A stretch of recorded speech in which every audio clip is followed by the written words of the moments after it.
అపోస్తలుడైన పౌలు కొలొస్సైలకు వ్రాసిన పత్రిక.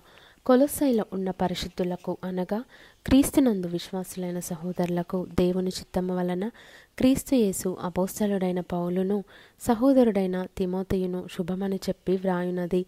మన తండ్రి అయిన దేవుని నుండి కృపయు సమాధానమును మీకు కలుగునుగాక.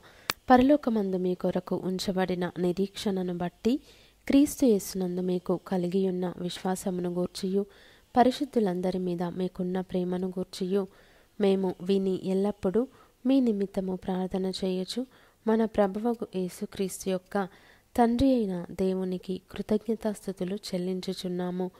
మీ వద్దకు వచ్చిన సువార్త సత్యమును గూర్చిన బోధ వలన ఆ నిరీక్షణను గూర్చి మీరు ఇంతకు ముందు వింటిరి.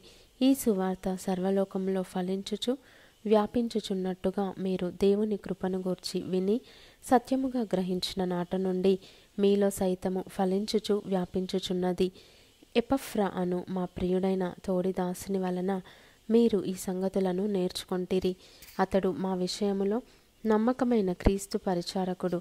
అతడు ఆత్మయందలి మీ ప్రేమను మాకు తెలిపినవాడు.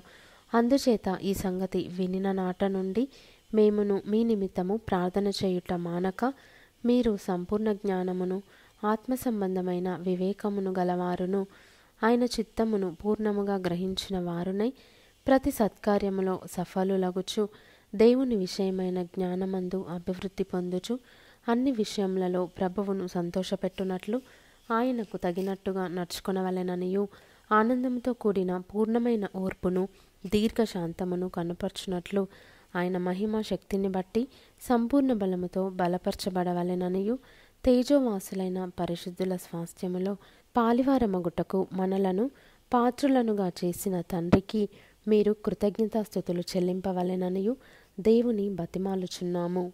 ఆయన మనలను అంధకార సంబంధమైన అధికారంలో నుండి విడుదల చేసి తాను ప్రేమించిన తన కుమారుని యొక్క రాజ్య నివాసులనుగా చేసెను.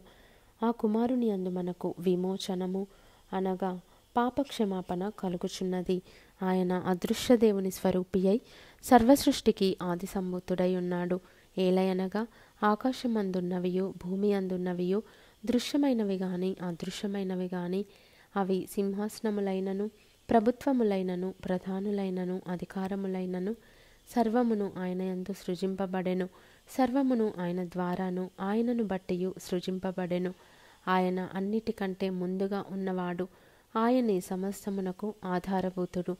సంఘము అను శరీరమునకు ఆయనే శిరస్సు. ఆయనకు అన్నిటిలో ప్రాముఖ్యము కలుగు నిమిత్తము ఆయన ఆది అయుండి మృతులలో నుండి లేచుటలో ఆది సంభూతుడాయెను. ఆయన యందు సర్వసంపూర్ణత నివసింపవలెననియు ఆయన శిలువ రక్తము చేత సంధి చేసి ఆయన ద్వారా సమస్తమును అవి భూలోకమందున్నవైనను పరలోకమందున్నవైనను వాటినన్నిటినీ ఆయన ద్వారా తనతో సమాధానపరచుకొనవలెననియు తండ్రి అభీష్టమాయెను.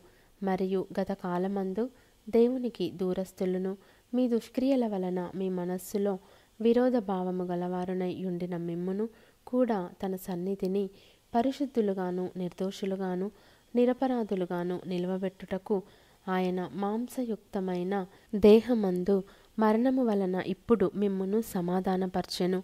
పునాది మీద కట్టబడిన వారై స్థిరముగా ఉండి మీరు విన్నట్టియు ఆకాశము క్రింద ఉన్న సమస్త సృష్టికి ప్రకటింపబడినట్టియు ఈ సువార్త వలన కలుగు నిరీక్షణ నుండి తొలగిపోక విశ్వాసమందు నిలిచియుండిన ఎడల ఇది మీకు కలుగును. పౌలను నేను ఆ సువార్తకు పరిచారకుడనైతిని. ఇప్పుడు మీ కొరకు నేను అనుభవించుచున్న శ్రమలయందు సంతోషించుచు సంఘము అను ఆయన శరీరము కొరకు క్రీస్తు పడిన పాట్లలో కొదువైన వాటి యందు నా వంతు నా శరీరమందు సంపూర్ణము చేయుచున్నాను. దేవుని వాక్యమును అనగా యుగములలోనూ తరములలోనూ మరుగు చేయబడి ఉన్న మర్మమును సంపూర్ణముగా ప్రకటించుటకు మీ నిమిత్తము నాకు అప్పగింపబడిన దేవుని ఏర్పాటు ప్రకారము నేను ఆ సంఘమునకు పరిచారకుడనైతిని. అన్యజనులలో ఈ మర్మము యొక్క మహిమైశ్వర్యము ఎట్టిదో అది అనగా మీ అందున్న క్రీస్తు మహిమ నిరీక్షణయై ఉన్నాడను సంగతిని దేవుడు తన పరిశుద్ధులకు తెలియపరచగోరి ఇప్పుడు ఆ మర్మమును వారికి బయలుపరచెను.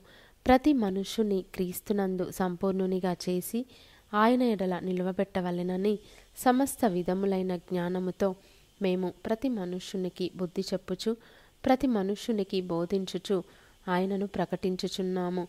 అందు నిమిత్తము నాలో బలముగా కార్యసిద్ధి కలుగజేయు ఆయన క్రియాశక్తిని బట్టి నేను పోరాడుచు ప్రయాసపడుచున్నాను.